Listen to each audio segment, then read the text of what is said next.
السلام عليكم ورحمة الله وبركاته.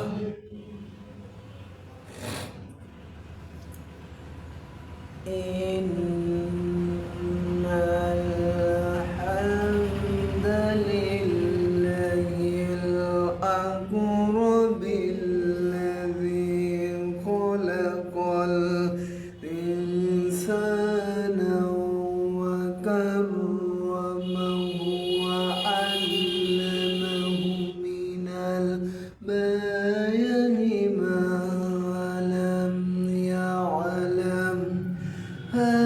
فسبحان الذي لا يوصى امتنانه باللسان ولا بالقلم. نشهد أن لا إله إلا الله ونشهد أن محمدا عبده ورسوله الذي أرسله بالحق بشيرا ونذيرا وداعيا من الله بإذنه وسراجا وقمرا منيرا. فقد قال الله تعالى في كلامه المجيد وفي فرقانه الحميد. أعوذ بالله من الشيطان الرجيم. بسم الله الرحمن الرحيم. واتقوا يوما لا تجزي نفس عن نفس شيئا. صدقت يا ربنا. إن الله وملائكته يصلون على النبي يا أيها الذين آمنوا سلموا تسليما. اللهم صل على محمد وعلى آل محمد كما صليت على إبراهيم وعلى آل إبراهيم إنك حميد مجيد. اللهم بارك على محمد وعلى آل محمد كما باركت على إبراهيم وعلى آل إبراهيم إنك حميد مجيد. اللهم بارك على محمد وعلى آل محمد كما باركت على إبراهيم وعلى آل إبراهيم إنك حميد مجيد. اللهم بارك على محمد وعلى آل محمد كما باركت على إبراهيم وعلى آل إبراهيم إنك حميد مجيد. আলহামদুলিল্লাহ। বাংলাদেশের ঐতিহ্য জেলা রাজশাহী বাগমারা থানার অন্তর্গত বাগমারা থানার পাশের গ্রামে একটা বিরাট মসজিদের ভিতর একটা বিরাট ইসলামী মহাসম্মেলন আয়োজন করতে পারে আমরা সবাই খুশি না বাজার? সবাই বলুন আলহামদুলিল্লাহ। সৈয়দুল মুরসালিন খাতামুন নবীন রাহমাতুল লিল আলামিন, যিনার সুপারিশ ছাড়া আমরা কেউ জান্নাতে প্রবেশ করতে পারবো না, তিনার উপর লাখো কোটি দরুদ ও সালাম বর্ষিত হোক। সবাই বলুন সাল্লাল্লাহু আলাইহি ওয়াসাল্লাম। আল্লাহু রাব্বুল আলামিন বলেন কুলিল্লাহুম্মা মালিকাল মুলকি তুতিল মুলকা تشاء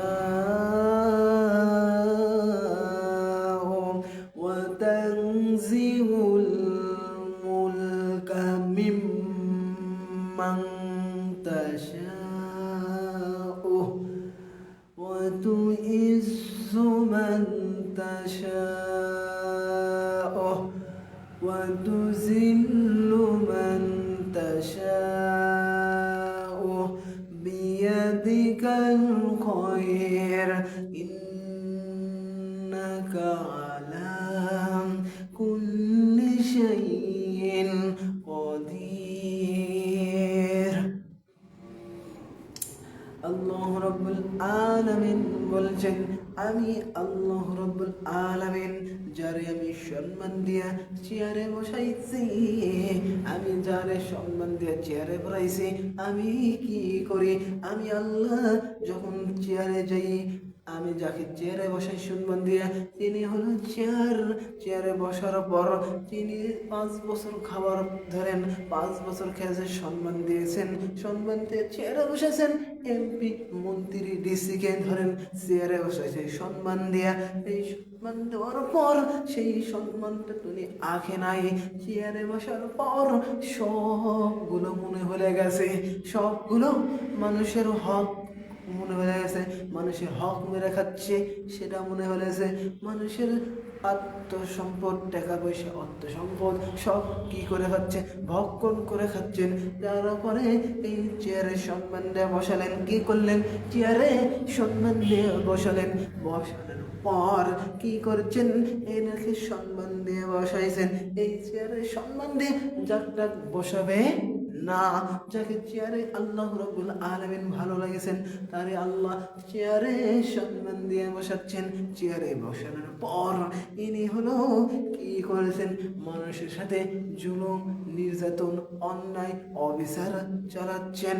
আল্লাহ বলছেন, আমি হলো চেয়ার থেকে 4 তলায় তুলতে পারি, আবার 4 তলা থেকে ন্যাংটা করে সেট দিতে পারি, 4 তলা সম্মান দিয়ে তুলতে পারি, আবার 4 তলা থেকে একবারে ন্যাংটা করে জনগণের ভিতর ছেড়ে দিতে পারি, জনগণের ভিতর ছেড়ে দিতে পারি। আল্লাহ রাব্বুল আলামিন বলছেন, আর সব ক্ষমতার উৎসকে, সব ক্ষমতার উৎস আমার আল্লাহ, সব ক্ষমতার উৎস জনগণ হতে পারে না।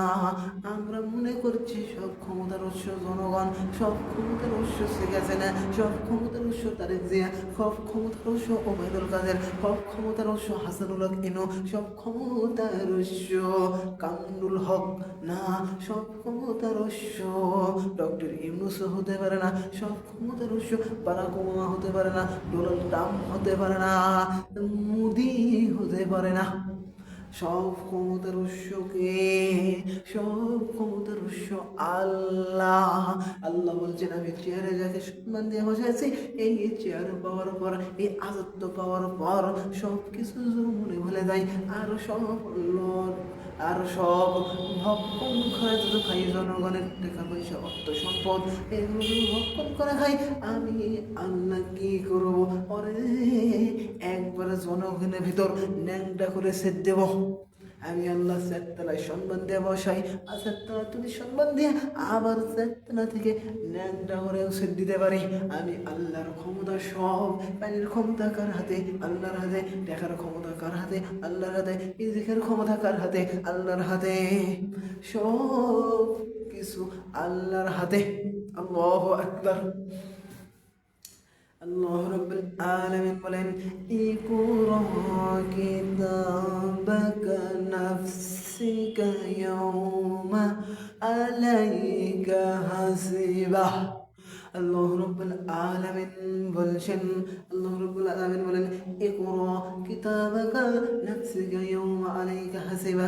এই বান্দা, তোর আমলনামা তুই নিজে পড়, তুই নিজে পড়ে দেখ, তুই জান্নাতে যাওয়ার উপযুক্ত হয়েছিস না জান্নাতে যাওয়ার উপযুক্ত হয়েছিস। নিজের আমলনামা নিজেই পড়ে দেখবি, তুই জান্নাতে যাওয়ার উপযুক্ত না জাহান্নামে যাওয়ার উপযুক্ত। যখন গাদ্দার জাহান্নামে পাপিষ্ট বান্দা দেখবে, পুরে মিলিয়ে দেখবে না এই আমলনামা আমারই, কিন্তু আমি শিকার খাবো না, আমি হলো শিকার খাবো না।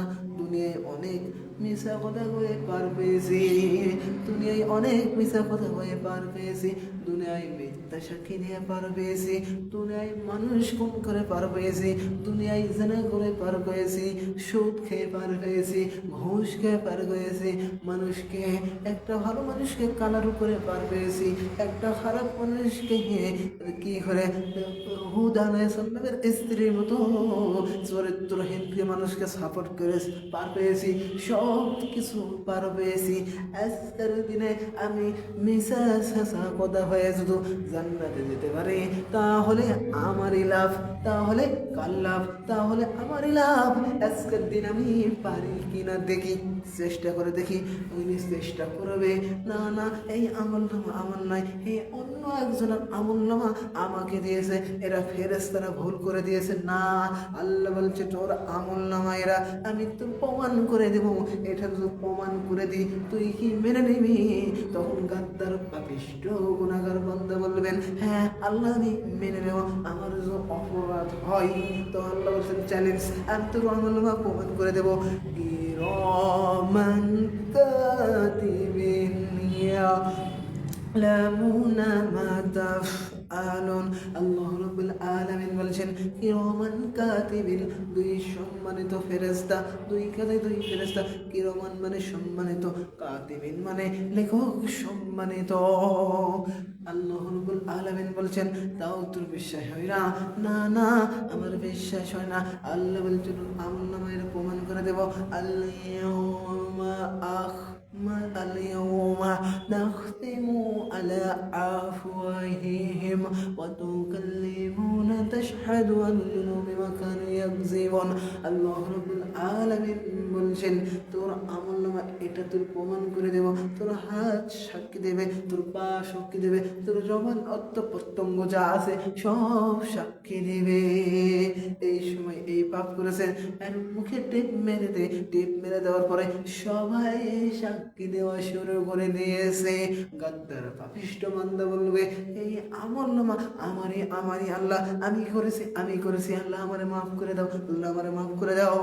না না তুই মাফ করে দে না, তুই অপরাধ স্বীকার করছি, তাহলে আমি আল্লাহ দয়া 100 ভাগের 99 ভাগ আমি আগেছি, আর 1 ভাগ মানুষের ভিতর ছড়িয়ে দিয়েছি। তো 100 ভাগ দয়ার ভিতর তুই আমি দয়া করে জান্নাতে দিতে পারতাম, কিন্তু না না তুই আমার কাছে মিশা সাসা কথা হয়ে পার করার জন্য চেষ্টা করেছিস। না তুলে জান্নাতে দেওয়া যাবে না। এই ফেরেশতারা বলবে ধর, আরে ধর, আর জাহান্নামে ধাক্কা দিয়ে নিয়ে যা। আল্লাহ বলছেন জাহান্নামে নিয়ে যা ধাক্কা দিয়ে দিতে। আল্লাহ বলছেন আল্লাহ রাব্বুল আলামিন বলছেন হযরত ফাতেমা রাদিয়াল্লাহু তাআলা আনহা, হযরত ফাতেমা রাদিয়াল্লাহু তাআলা আনহাকে বিবাহ দিবেন। হযরত ফাতেমা রাদিয়াল্লাহু তাআলা আনহুর কি হয়েছেন? বয়স হয়েছেন, বিবাহ দেওয়ার বয়স হয়ে গেছেন, বিবাহ দেওয়ার জন্য বয়স হয়ে গেছেন। হযরত ফাতেমা রাদিয়াল্লাহু তাআলা বিবাহ দিবেন মসজিদে নববীতে ঘোষণা করলেন আল্লাহর হাবিব আমার মেয়ে ফাতেমাকে বিবাহ করবে কে? এরকম যুবক আছো? তারপরে হযরত ফাতেমার ব্যাপারে বিয়ার সুসংবাদ সাহাবায়ে কেরামের ভিতর এমন কেউ না থাকা, হযরত ফাতেমারকে বিবাহর প্রস্তাব না দেওয়া হয়েছে আমার নবীজির কাছে কেউ বিবাহ দেওয়ার জন্য এমনকি কেউ না থাকা নয়, সবাই দিয়েছেন আল্লাহর হাবিব সাল্লাল্লাহু আলাইহি সাল্লাম। আমার নবীজি ফাতেমার বিবাহের জন্য কি রাজি হন নাই? টাকা পয়সা অর্থ সম্পদ বাদশার পরিবার থেকে যুবকরা বিবাহর জন্য কি করেছেন? আমার নবীজির কাছে এসেছেন। আল্লাহর হাবিব সাল্লাল্লাহু আলাইহি ওয়াসাল্লাম রাজি হন নাই। হযরত আবু বকর, হযরত ওসমান, হযরত ওমর বলছেন তাহলে হযরত আলীকে বলতে হবে, হযরত আলীকে বলতে হবে। আলীতে বিবাহতে আজই হন না। হযরত আলী বলেন, আমার বাবা নাই, আমার ঘর নাই, আমি হলো গরিব মানুষ, আমার একটা ইনকাম নাই, আমার একটা চাকরি নাই, আমার একটা ইনকাম নাই, আমার একটা বেকার যুবক, টাকা পয়সা অর্থ সম্পদ কিছু নাই, অর্থকারী কিছু নাই। তো হযরত ওমর, হযরত আবু বকর, হযরত ওসমান ভালো করে আলীরে বুঝালেন। আলীরে বুঝানোর পরে, হযরত আলীরে বুঝানোর পরে আস্তে করে নবীজির কাছে দিয়ে বাড়াইছেন, নবীজির কাছে দিয়ে বাড়াইছেন হযরত আলীকে। হযরত আলী